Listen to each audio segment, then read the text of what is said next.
Welcome to the Kill Count, where we tally up the victims in all our favorite horror movies and show you how they got made. Figure maybe we should start letting newcomers know that. I'm James A. Janice, and today we're looking at Orphan First Kill, released in 2022. First Kill is a prequel to 2009's Orphan and is probably the least likely prequel ever made. If for some weird reason you're watching this video without knowing anything about the original, please go watch it. It's an amazing first-time viewing experience, and this episode will spoil what happens. This Kill Count will also, obviously, spoil Orphan First Kill, which is also worth watching unspoiled. You wouldn't think they'd be able to have surprises in this thing, but they do, and damn do they hit hard. Okay, I've given fair warning, so let's get on with it. In the original Orphan, the big twist was that Esther Coleman, the evil orphan, was in actuality a 33-year-old Estonian woman who had a glandular disorder that left her looking like a little kid. This prequel follows Lena Klammer before the Coleman family adopted her, as she bluffs her way from an Estonian insane asylum to an orphanage in Connecticut. Instead of wondering what's up with the homicidal kid, you're wondering how long Esther can get away with it. Thankfully, the first movie screenwriters, David Leslie Johnson-McGoldrick and Alex Mace, came up with a clever script to keep things interesting. And directing it is William Brent Bell, whose long career in horror includes Stay Alive, The Devil Inside, and The Boy! In the first film, Esther was played by an actual child, the then 10-year-old Isabel Fuhrman. Fuhrman reprises the role in First Kill, which takes place 2 years before the first film, meaning this kid-looking adult is now being played by an actual adult. When I played Esther originally, I was 10 years old, and I'm 23 now. It sounds like a recipe for de-age disaster, but Bell didn't want to use CG. They instead relied on tricks that included body doubles, Frankenstein boots, eye-enlarging contacts, oversized wardrobe, and intricately designed makeup. You never quite forget Isabel Fuhrman as a grown-ass woman. I mean, the side-by-side clearly shows she's a much older human being. You're certainly not the little girl I once knew. But they sell her stature enough to buy it for 100 minutes, especially since we know the character's really an adult. Between the trick photography and the committed performances, Orphan First Kill is a little more fun and a lot more campy than the original. My only big complaint is with the look of it, especially early on. What the fuck is with that haze? It's worse than Scream 4's filter. It's just so unfortunate to look at. But hey, as long as we can still see those kills, right? Let's get to them.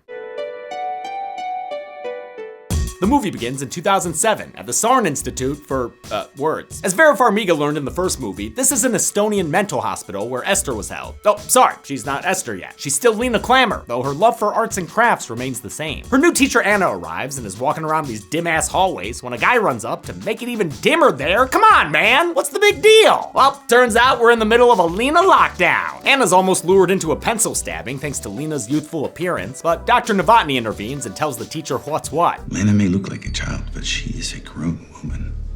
31, to be exact. Anna expresses sympathy, but the doc warns her not to let her guard down. Lena uses her affliction as much as she suffers from it. In fact, just recently, she posed as a child in a family whom she then killed. Wait a minute, wouldn't those people be Orphan's first kills then? I don't know, and they're just picture people, so they don't snapshot their way onto the count. Anna gets a demonstration of Lena's strong social game when she shows that she's got another patient trained to attack. Lena's also persuasive when it comes to getting scar-hiding accessories from her guard, though it helps that he's, probably a pedophile. Or at least some kind of sicko who gets off on the fact that she looks like a child. I want to do something nice for you.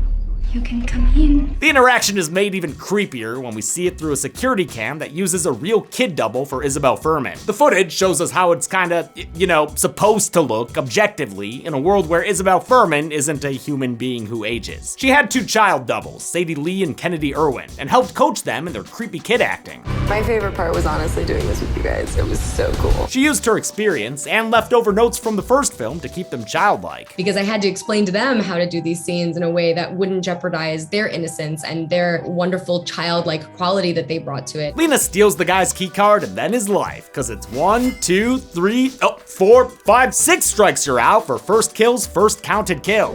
Lena swipes her way into an amazing trick shot and a highlight of this opening sequence. For the long take of Lena's great escape, Fuhrman tags in and out with her doubles multiple times without cutting, alternating based on if Lena's face is seen. When it is, it's obviously Fuhrman, but when we only see her from behind, it's a much younger double. It's done masterfully by the cam op, Fuhrman, and her doubles Lee and Irwin. This technique is called the Texas switch and is used to transition from actors to stunt doubles in the same shot. This long take even goes into the elevator and onto the ground floor, but that's when Lena fails her stealth mission. Thankfully, she's got that murderous intern trained well, and while the guard is being attacked, Lena cuts the cams, unlocks the doors, and gets the heck out of there. Rough being this nameless guard. He gets pulped with his own billy club and dies to a subcontractor paid in candy. Lena makes it outside in time to scare Anna. Hush, little baby, don't say a word. Foolishly, Anna does say a word. Instead of just leaving, she runs back inside, but the staff isn't able to find Lena. Wonder if she could be in Anna's back seat. Anna drives back to what I'm assuming is meant to be Tallinn, the capital and largest city of Estonia. In reality though, it's Winnipeg, you idiot, since the entire movie was filmed there. She gets home where her trunk mysteriously pops open on its own, but she doesn't find a portable psychopath inside, since Lena's already snuck into her apartment, and she has a strict no soliciting policy. Lena makes herself at home and hops on the piano to score her own montage. Nothing like a bottle of 2-ruble Chuck. She could get used to this. In no time at all, she's Klofskiing missing American girls and finds one named Esther. Yes, your adult face perfectly matches that child's. With some handwriting practice and a couple of hair ribbons, Lena is no longer, and Esther is born. Now she's ready for her ruse, her cunning attempt to trick people. Except, I feel like there's something she's forgetting. Oh yeah, Anna! She's still alive. Oh, Anna. It usually takes only one. Lena cleans up this loose end so she can go full method when it comes to being Esther.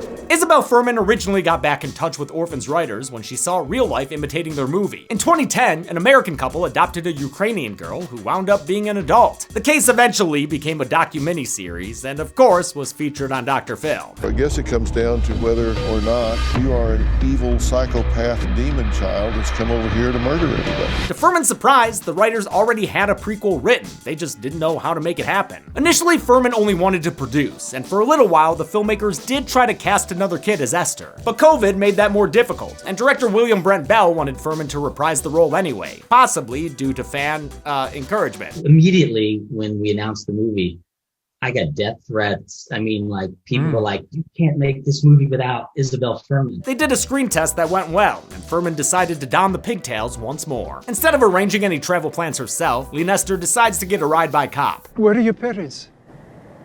My parents are in America. She's talking about the real Esther's family, the Albrights, who live in Connecticut, the Nutmeg State. In the 4 years since their daughter Esther's disappeared, the family's been dealing with it in different ways. Father Alan is still suffering, while Mother Tricia is trying to move on. Esther's not coming back, Alan. She does so by focusing on their son Gunnar, who also hasn't let his younger sister's disappearance deter him. He's living his life. That's why he's still an all-star fencing champion. The Interpol needle drop here shows just how much Tricia loves her son. It almost veers into creepy territory. Esther's disappearance had been investigated by Detective Donin, who, after 4 long years, finally has good news for them. Their daughter is alive, and in Russia. Tricia hops on the next flight to Moscow for a loving mother-daughter reunion. It's me.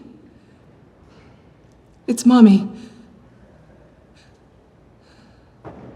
Don't worry, Mom. Esther was just waiting for a camera cut so she could hug her at proper scale. Everything is right now. Everything is all bright. Except not really. Tricia notices Esther's acting weird, like calling her dad father and failing some basic family trivia about her grandma. Oh, I can't wait to see her. No, sweetie. She passed. Remember?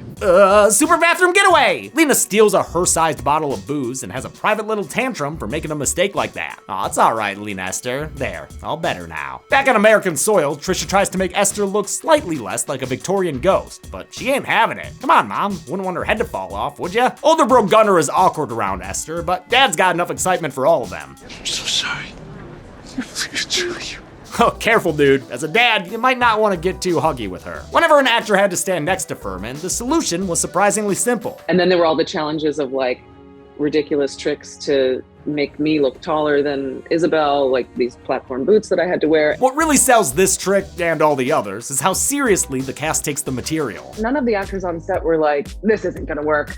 We all went all in. They take Esther home, which, what the fuck, Lena? How you always luck into the nicest ass houses? You picked a random missing kid on the internet and turns out she came from here? It's a damn museum. They got eggs. She puts on her Royal Rumble entrance music, that's the story of love, while she takes in the grounds and enjoys the much less hazy lighting here. Seriously, glad to be out of that institute. I couldn't see shit! That look was intentional by director of photography Kareem Hussein, who used vintage lenses for a diffused visual style that made Furman's skin appear softer and younger. It also pays homage to an earlier era of psychological thrillers, specifically 1987's White of the Eye. Trisha takes Esther to her old child therapist, where she messes up by mistaking the doc's new bird for her old one. When it's Trisha's turn for one-on-one, Lena kids her way into eavesdropping over the two-way intercom in the office. She learns she flunked her first test. I did notice some inconsistencies. Esther cuts that shit short by framing a poor dopey actual kid for ripping her dress. Aw, justice for dopey actual kid. Oh hey, perhaps Detective Donnan is on the dopey actual kid case. Back home, Esther butts heads with Gunner's butthead friends. Hey,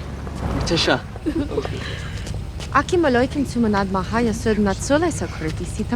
But dear old dad is just happy to have another artist around. Oh shit, this guy's an artist too? It is over for Esther! She's already planning her weird little wedding, my dude. He teaches her his signature art style, thematic relevance. Nothing is ever just one thing, right? And that's how we get an origin story for why she's so good at making her bedroom look like a Spencer's. That was such a minor thing in the original film, but they really ran with it for the sequel, using it for all the marketing and, of course, the title card! Haha, got you late this time! Lena finds some news clippings about the real Esther's disappearance, but that's still too raw for Alan to talk about. She pivots to showing off her charcoal skills. I want to draw you. Please don't say like one of your Russian boys. Alan's concerned about what happened to Esther, but Lena gives him a little reassurance.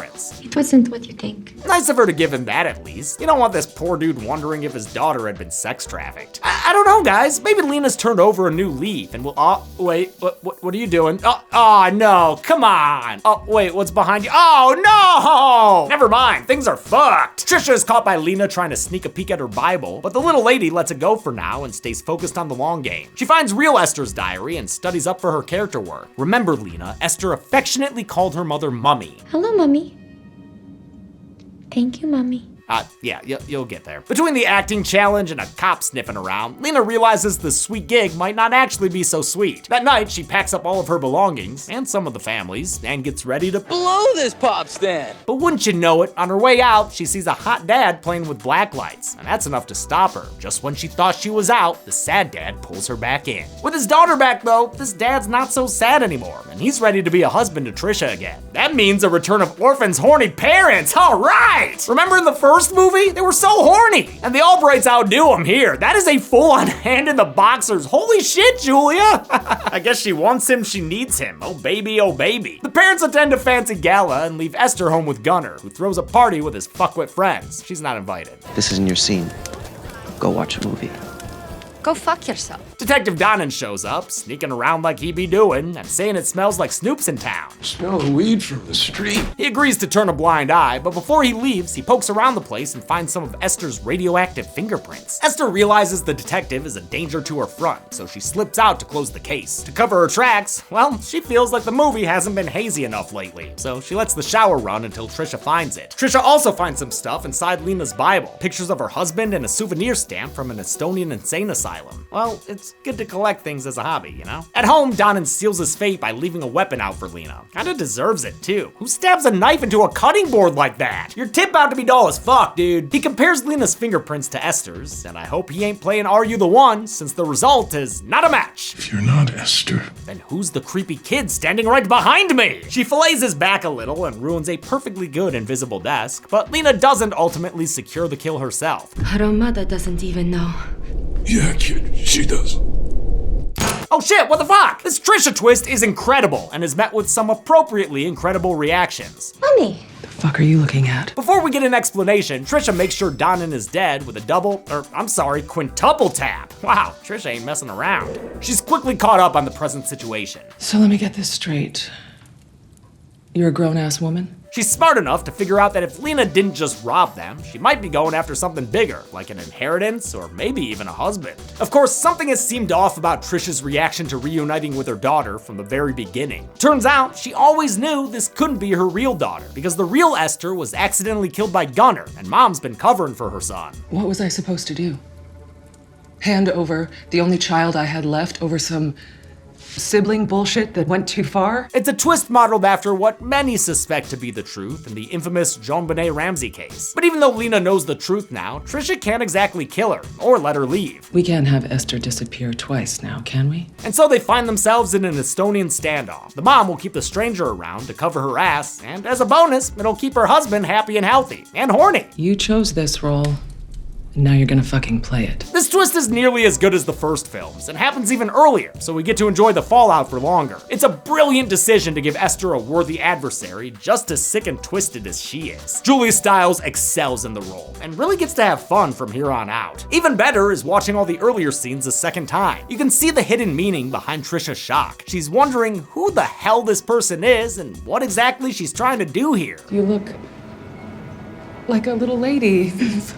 Grown up so much. After workshopping some alternate movie titles, Psycho Dwarf, Trisha takes Esther back home. She tells Gunnar about their new normal, and while he doesn't like it, she assures him it's a temporary situation. When the time is right, we'll end it. With coaching from her faux mom, Lena passes the second round of family trivia by dropping some deep Esther lore. I was 6.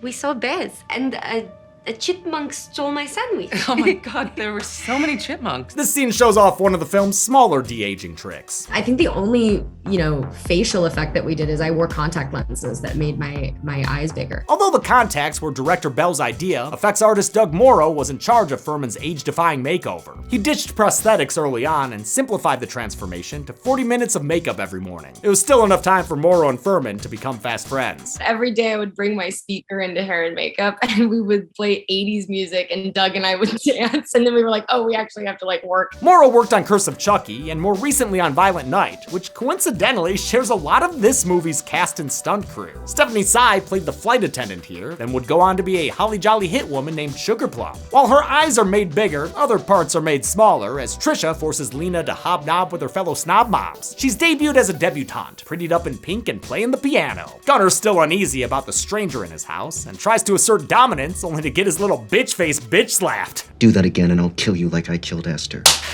This little wiener tries to say she isn't important like them, since the Albrights trace their lineage back to the Mayflower. He gets a little childish about it too. This is America. Don't catch you slipping now. Like everyone else in the cast, Matthew Finlan understands the assignment. He's got a few line deliveries that kill me, like when he explains away Esther's weird behavior. She's probably tired from all that piano playing. Tensions simmer between Lena and Trisha over Alan. Lena tries to make a move by making out with his hand, okay, but Trisha shows that she's top dog in this competition. If you'll excuse me, I'm gonna go upstairs and fuck my husband. Screenwriter David Coggeshall, who wrote for the Scream TV series, likes to credit Bell for this movie's dark humor, but the director cites lines like this as proof that it was always on the page. Trisha calls Lena a mutant that no man will ever love, and as payback, Lena makes her a shake that tastes a little more plaguey than usual. Oh god, that is so fucking gross. And she dumps it down the garbage disposal? You're gonna dull those blades, dude? Will someone in this movie please think of the blades? Ellen has to leave for an event, and the family sees him off at the train station. Lena tries to Frank Underwood Trisha, but is thwarted, and after Alan leaves is informed she done fucked up. You think you can fucking kill me? Lena realizes they're done playing this game, so she steals Trisha's purse and gives her fake brother a face full of pepper spray. With a flip of the bird, she's off to the races in the family Range Rover. This drive is all about self-care, baby, with a Flashdance soundtrack, a sociopathic soccer mom's lipstick, Top Gun shades, and an old cigarette that she maybe found between the seats. Out here looking like season 7 Peggy Olson. Lena's pulled over and arrested, so Trisha bails her out and starts planting the seeds of her future untimely demise. I mean, there's constant lying and these outbursts of anger. Back at Albright Manor, she decides it's time to disappear another Esther, but the new model catches on quick. Fuck. Gunnar restrains her, but a spit and a squirm lets her get away and square up for round 2 at the top of the stairs. History repeats itself with new Esther, as Gunnar accidentally throws her down the stairs. I didn't mean to. Accidentally kill Esther once? Shame on you. Accidentally kill Esther twice? Shame on mom. Before Trisha can cover for Gunnar again, she gets a call from Alan, who says he's on his way home. Since Lena's still alive and about, Gunnar tries to swashbuckle her to death with his fencing saber. He fails in his efforts to be stabby, and Lena parries with a bolt to his stomach. Then she thrusts until there's not much left to thrust into. Never knew fencing had fatalities. Trisha is not happy about her Golden Boy's defeat, so now it's mano a mano, a showdown for who who will ultimately get inside Alan's novelty boxer briefs. They tear into each other like it's the Strode-Myers title fight. And occasionally, you catch yourself thinking, yo wait, did Julia Stiles just toss a child? The fight was brought to life by the actress's stunt doubles. Furman's was Alexandra Frolinger, while Stiles was doubled by Kristen Sawatsky, who also played Federica, Lena's trained attack inmate. The chase continues as a gas fire destroys the Albright kitchen. Damn, is this place insulated with dry newspapers? It's going up faster than Mary Lou on prom night. Looks like they accomplished this, at least partially, with miniatures, which, you know, I always love to see. Trisha corners Lena and explains how she'll cover her tracks. The deformed freak who manipulated our grief, murdered my son, and tried to kill me. Lena's nice enough to listen to the whole monologue before throwing herself out of the window. Such a polite young lady. A rooftop fight sees the two of them sliding down and hanging on for dear life. That's when Alan makes it home, just in time for the good son decision. Does he save his emotionally distant wife or the daughter that gets him, man? I feel like I've seen this before in a weird mobile game ad. Trisha tries to tell him the truth about their little girl, but he's not strong enough to save them both, so she falls to the ground. Oh my god, dude, her head just fucking exploded all over the driveway. That was like a gravity-powered curb stomp or something. Wow, fucking gnarly. With bare minimum grief, Alan saves his miniature muse and is inspired to take up sculpting on the spot. What the fuck? Yeah, this is messed up. Whole lot of emotions going on right now, I'm sure. This poor man just can't catch a break. He also can't catch the roof after he slips, so Alan joins his wife on the ground 2 stories below. He doesn't die with the same curse splat, which is simultaneously more dignified and way less cool. Single again, Lena walks back into the towering inferno and down the flaming stairs, looking kind of like the alternate ending of the first film. Better watch all that smoke inhalation, Lena. It'll age you, and you've still gotta pretend to be a little girl. After all, this is a prequel, and the movie ends with her therapist vowing to find Esther a new family by placing her in an orphanage. How big was Esther's body count before she became a Coleman? Let's find out and get to the numbers. Cut, we're good? All right.